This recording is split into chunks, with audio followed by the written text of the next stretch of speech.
Welcome to Broadstairs Life, where I speak with the people who make Broadstairs such a special place.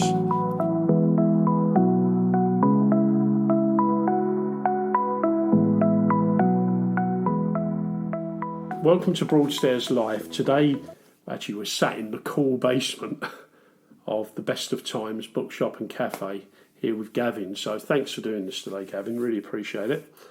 And I think the best way to start off is to know a little bit about you. Yeah, well, if you don't mind. It's funny. I don't have a long, illustrious career as a bookseller. However, I did always fantasize about the idea of having a bookshop cafe with a performance space. But I thought, there's no way I could ever do that. It would be way too expensive. I'll never have the money to do that. And I'd had all sorts of jobs, administration jobs in the NHS, and I worked as a barista in a cafe and all sorts of things, while supporting creative pursuits of my own. Right. Because I'd written a few books, two traditionally published running/travel memoirs. Right. Which it was lovely to see in bookshops occasionally, but not as often as I'd like, as to be said. Is that a passion, running? Yeah, oh, definitely, yeah. I've and travel. But like a lot of things, I've taken it to some extremes. Right. I ran from John O'Groats to Land's End in 2015, and then I ran from Paris to Istanbul in 2018. You did both of those? Yeah, so there are two books, Downhill from Here and Running the Orient. Downhill from Here I actually have in the shop. Running the Orient, hilariously, I don't have any copies of my own You don't have your own? I will get around to that, though. Yeah. So how long did that take to do both of those runs? Well, they were obviously a staged run. Yeah. The UK one took 48 days, because I went a very long, circuitous route, as linking together as many trails as possible. Yeah. So the Great Glen Way and the West Highland Way in Scotland, the Pennine Way, and then through Dartmoor and to the southwest coastal path. Proper sort of, would it be right to say rugged routes? Oh yes, yeah, over the hills and fells and so forth. Wow. But very beautiful. And to make it harder for myself, I was filming it on GoPros and I had a support person filming me from the street, and occasionally we would do a drone shot. This is back in 2015. No, 2015. No, I think it was 2014 I did it. 2015 the book was published. And was it was it as a personal achievement? Yeah, it was just something I just felt like doing. Yeah. But I wanted to record it. I didn't think I was going to write a book. I thought I was going to make a film. The film I finished last year. Oh, really? After 10 years of editing, and it's nearly 4 hours long. Wow. So for most people, the accessible way to find out about that is to read the book. Yeah. Which I wrote as a kind of stopgap in between, and that got published and sent me on my little publishing journey. So I've been an author. I've self-published my own books. So I think the only aspect of book selling I hadn't, done is actually have a bookshop, sell books. And I thought, well, that might be a fun thing to do. But as I say, I thought I'd never have the money. And then I hit 55, and I realised there was a pension that had been sort of accumulating for about 25 years from jobs I held years ago, and there was enough in that pension pot for me to access and liquidate and use as the seed capital for the bookshop. Wow. Yeah, and I thought also I'd been visiting Broadstairs. I live in Margate, but I'd been visiting Broadstairs frequently, and I was perplexed by all the links the town had with Dickens, and yet they didn't have a bookshop. I thought that was weird. I mean, obviously I knew that when a second-hand bookshop, the Albion, had shut. He closed. Because he retired. Yeah. And in fact, you're right. That was the only bookshop. Yeah, and the chapel had second-hand books, but it was really more like a bar with some set decoration. Yeah. But there was no new bookshop. There was a kids.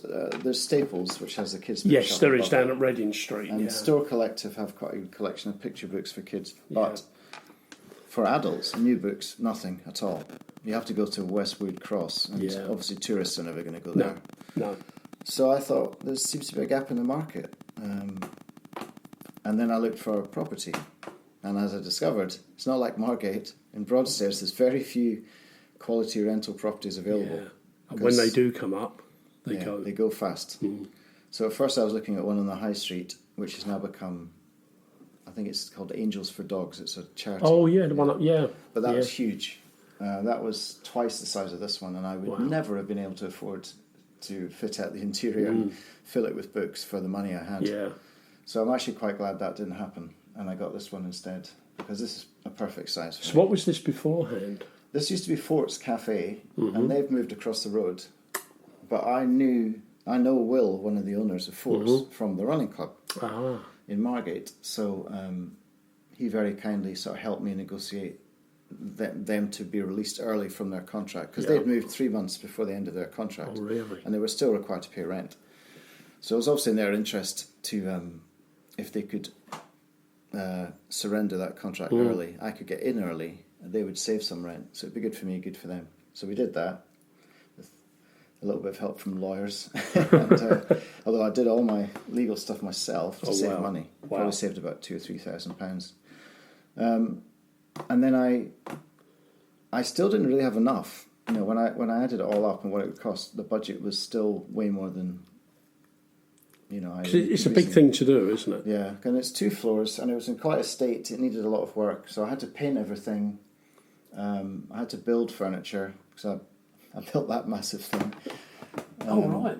And the L-shaped, the triangular bookcase under the stairs. Yeah. And the big bookcase. That's like upstairs. A little children's snook, isn't it? Yeah, it's like I created the land under the stairs, which is sort of like a little hideout. I like that, the land under the stairs. Of course, then I had to protect it with rubber so they don't bang their heads. That's right. But yeah, I wanted it to be a bit quirky and a bit different, which is why I've got behind you the spooky book nook. I know, I do like that. Which kids love, and they love putting on Instagram, which is good for business again. That's really good. And it is spooky. Yeah, and I suspect what that used to be is either where they kept the dough to prove overnight when this was a bakery, because it was a bakery back in the 19th century at some point, or it might have been where they put the loaves to cool after they came out the oven, which was because there was quite a lot of bakeries in Broadstairs. Yeah, I hear it. You know the Magnet pub? Yeah. Below there. Oh, really? That was a bakery. Right. Ah, there you go. So they're sort of higgledy-piggledy around, aren't they? Yeah, and they've got a literary connection as well. They have. Is it Frank Fielding? The real name of the author of Billy Bunter. Are you quite intrigued by Broadstairs and its connection to literacy? Yeah, I just thought it's not... Okay, people know about the Dickens connection, but not that many people know about the connection to Billy Bunter or the 39 Steps. There's a tangential connection there because... Sondar used to be 39 Steps. And the 39 Steps are actually up at North Foreland. Oh, yes, and apparently there's 79. The real 39 Steps lead down from one of the houses down to the ridge. Brilliant. So that's where that... But you can't, it's not accessible, is it? Because it's a private. It's a shame, isn't it? It'd be nice if they made that accessible. Yeah, it would be nice, because people would love that as well. Yeah. So, in relation to what you do, obviously you're a bookstore, and you've also diversified, and you've got a little cafe so people can come in, and it's 2 things, they can read a book and chill and have a coffee. Yeah, absolutely. It's partly a business decision, because I think it's hard for a bookshop to exist on its own without anything else to draw people in. So a lot of bookshops these days are doing cafes. Yeah. Or there's one in Edinburgh. I think it's Edinburgh. There's one called the Wine Cellar. It's a very clever the bookseller rather. Cellar is CELLAR, and they somehow managed to pair books and wine.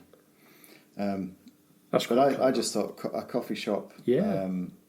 It's really a bookshop with a cafe rather than a cafe with books. Yeah, books are the primary. Books are the primary reason, but there are tables downstairs. There's a nice comfy sofa.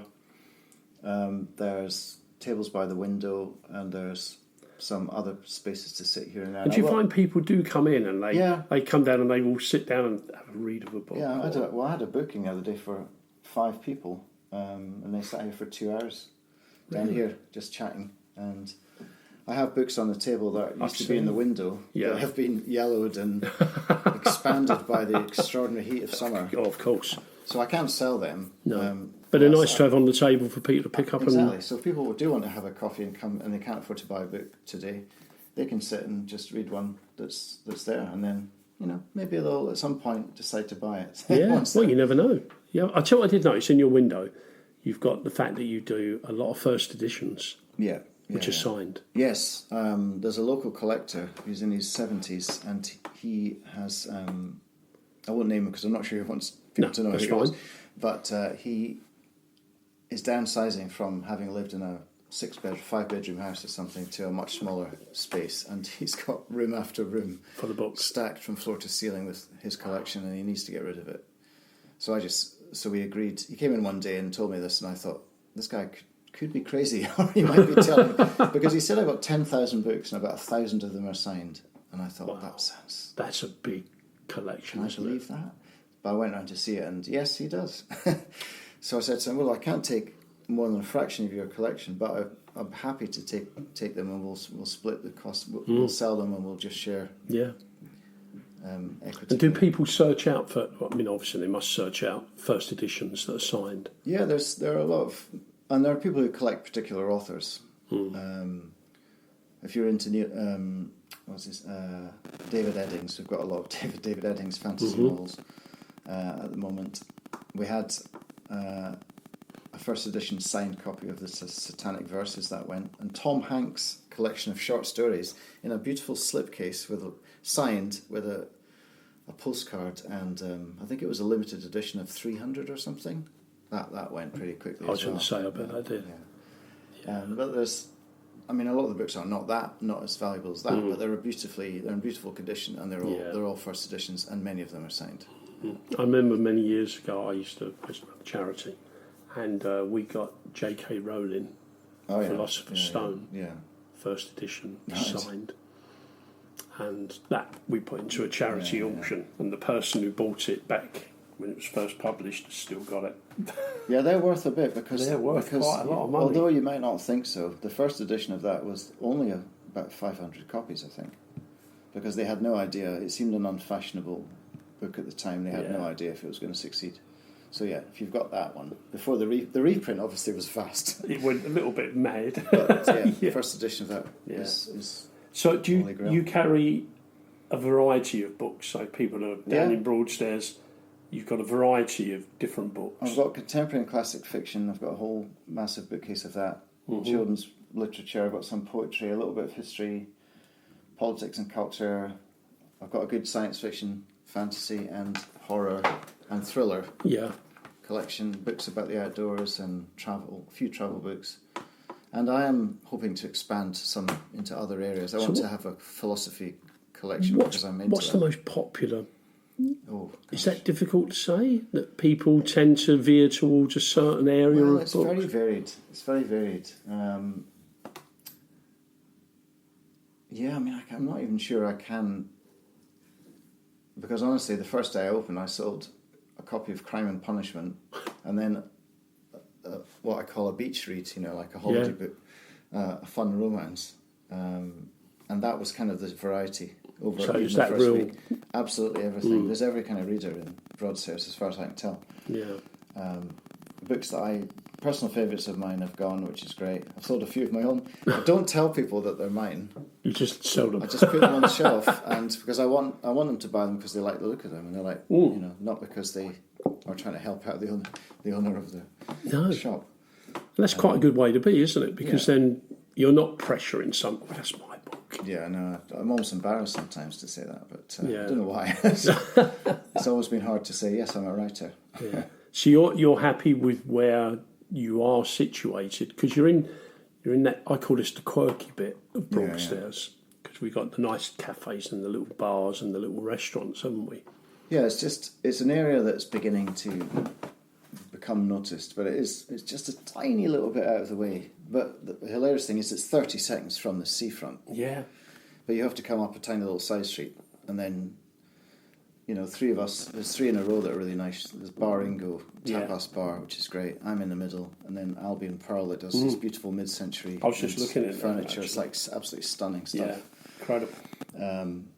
So we're all in a line, and then Fort's Cafe is opposite, and there's a nice barber shop. So actually, it's really a nice little area. And we used to have the famous hardware store, which sadly... That it's a real shame. I think I heard somebody may have bought that to turn into a restaurant, but I heard that a year ago, and it hasn't happened yet. Yeah. So I don't know what's going on there. I mean, I actually thought that should have become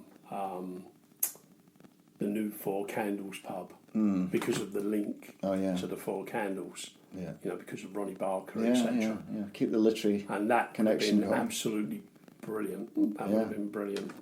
But obviously things develop and move on, don't they? Yeah. So in relation to, do you invite groups to come? Do you say to groups, if you want to come, you can come? Like you're saying, you had a group of 5 the other day. Yeah. And is that something that you like to encourage? Yeah, I'm definitely open to people who want to either informally book a table or book this whole space for an evening event. Because I had my first ever event on Saturday. Right. We had psychotherapist and comedian Liz Bentley came down. She brought a ukulele and a Casio keyboard. It was hilarious. Really? And we had that bookcase moved against the wall. Yeah. I moved the sofa. I've got so you can fold-up people chairs. can actually come here and actually do an event. Yeah, I've got 30 additional seats that can be brought out from storage, and it turns into a little theatre space. So I had nearly, I think, 35 people in here. Wow. And it was a really lively atmosphere. Went down really well. So definitely something I'm doing again. Yeah. There's an event on the 1st of October for National Poetry Day. So I've got 5 local poets coming, and there are also some spaces available, though they won't be for long. Yeah. For open mic, poets to come and read. Oh, really? Yeah, so you can book a ticket for that. It's only £5. But it's a nice event, isn't it? Yeah, you can, if you're lucky, you'll get one of those spots. You can perform alongside these legendary poets. Wow. Like Maggie Harris and Poppy Coburn. A lot of these people are winning awards or being shortlisted for awards or just doing really well. That's locally. brilliant. Yeah. Yeah, and the other thing is, it's bringing people into Broadstairs, isn't it, as well? Yeah. So people will travel for that kind of thing. Yeah, that's right. What about, have you got any involvement in Folk Week coming up this year? It was a little bit late to get directly involved. I sell the programme. Yeah. I'm going to get some folk-related books in, Yeah. hopefully. And but next year, I think we have been in early discussions to have some music events here as well. Should, because it's so lovely. Yeah, I do want to have. Yeah. I think if I have bands, I might put them in the corner by the stairs, because that almost forms a little weird proscenium. Yeah. And you can have, because also you can see that from everywhere in this Of room. course, yeah, very much, very I'll much. obviously move the furniture Because that's around another accordingly. big part of the culture of Broadstairs, isn't it? Yeah. And like you say, now you're the only bookshop here. That's another big plus, isn't it? Oh, definitely. And the other thing is, what's nice is you've incorporated children's books. Yeah. Because it's so important, isn't it, for children to read and understand and enjoy books. Yeah. Because books... And I like sharing some of the ones that I read when I was a little kid and remember from childhood. So yesterday I was very delighted somebody bought a copy of Fungus the Bogeyman. Oh, really? Fungus the Bogeyman. Yeah, Raymond Briggs, Yeah, very back in the much. day. Yeah. So that was very nice. And you know that they do a literacy festival here at Bleak House as well every year. Yeah. And we went to that this year, and that was a children's one, and that was really good. Really nice. Have you met Zoe? Zoe Antonides, yes, Yeah. I've got some of her books. But yeah, it would be nice to do something with her. There's so many. She is so lovely, and we actually did a podcast together. Yeah. And it was so nice to listen to her creative mind, how she works and how she develops and everything, because I didn't know anything about that. So it really brought it together. Yeah. And the fact that she's here. I know, there's so many talented writers here. Yeah. We've got a lot of local authors either bring their books in. I sell, even if it's self-published and small run or whatever, I've got a local author section upstairs near that you see when you come in. And I'll also have local authors come and do events. I've got this Caitlin Davis has written a book that actually has a lot of crossover with a book that my friend wrote. Right. So I'm going to try and get them both in to do a to do something together. A joint event, yeah. Yeah.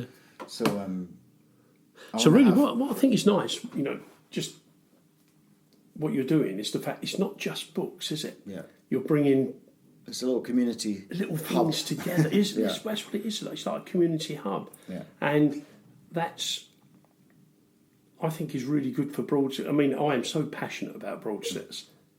Yeah, this is why I come and speak to people like yourself, because I just think people need to know that it's not just a beach. Yeah. We've got so much more here that people can come along to and enjoy. Yeah. And if they, like you say, they come round the little back, it's a bit like Margate in that little old.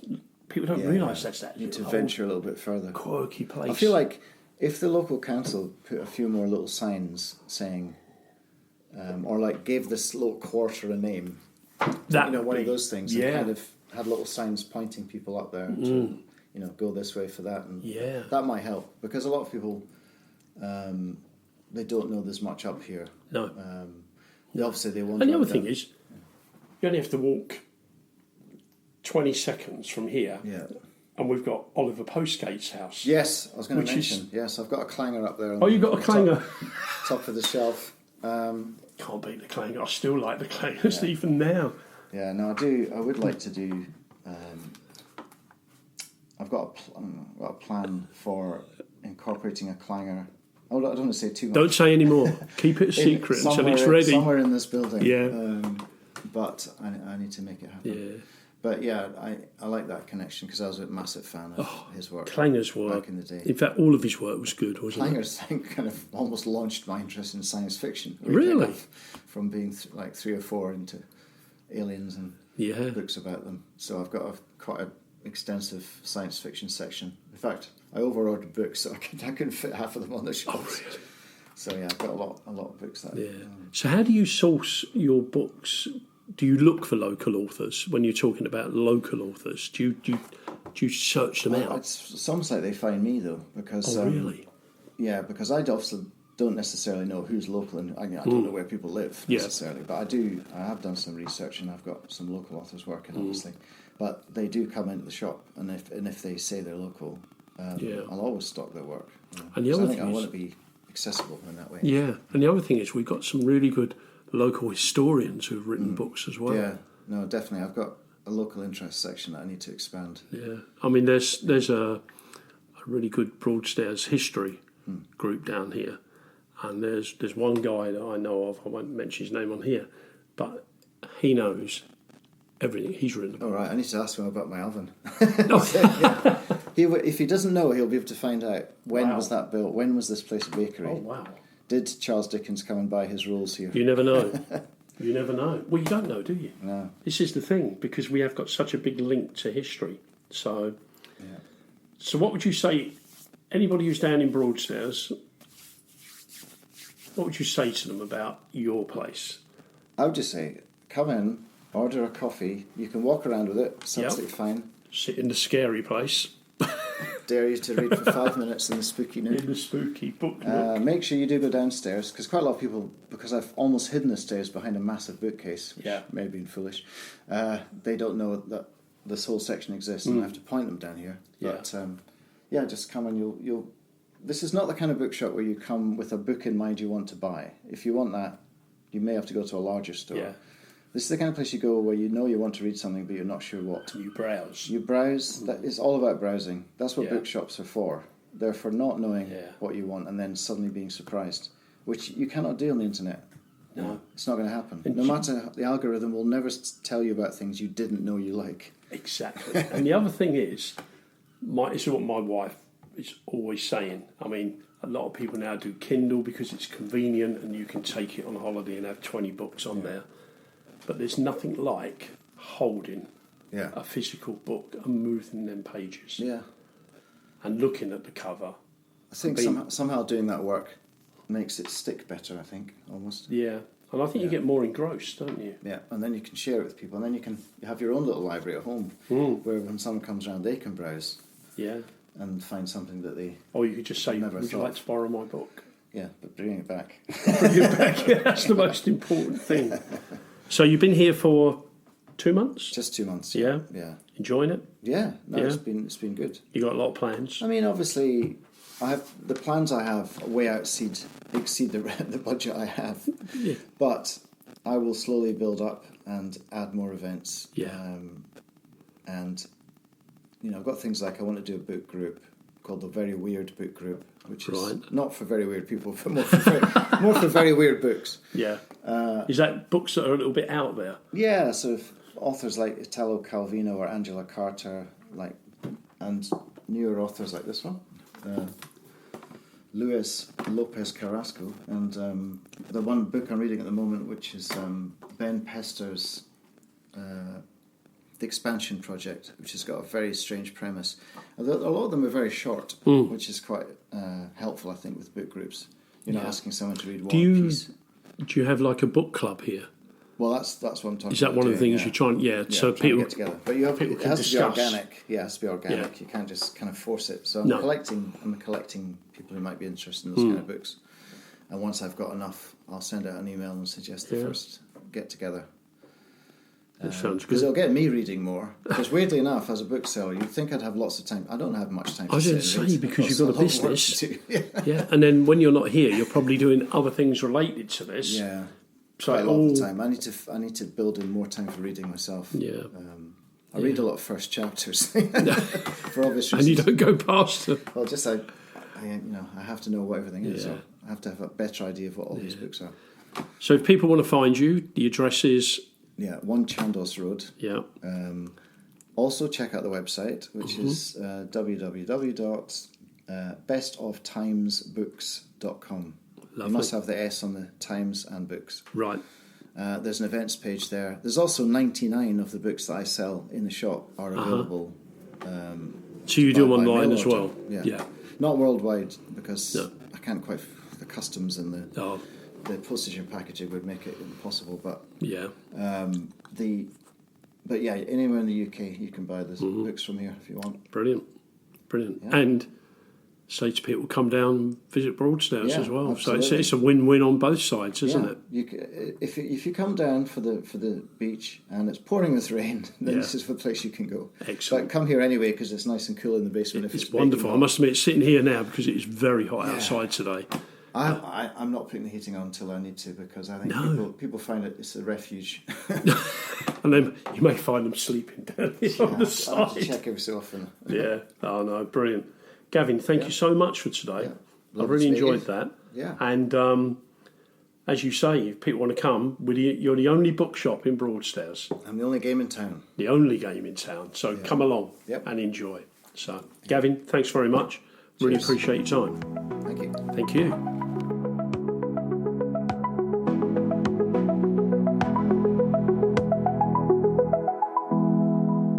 Thank you for listening to Broadstairs Life today. You can follow us on various social media platforms and also podcast platforms. Thank you again.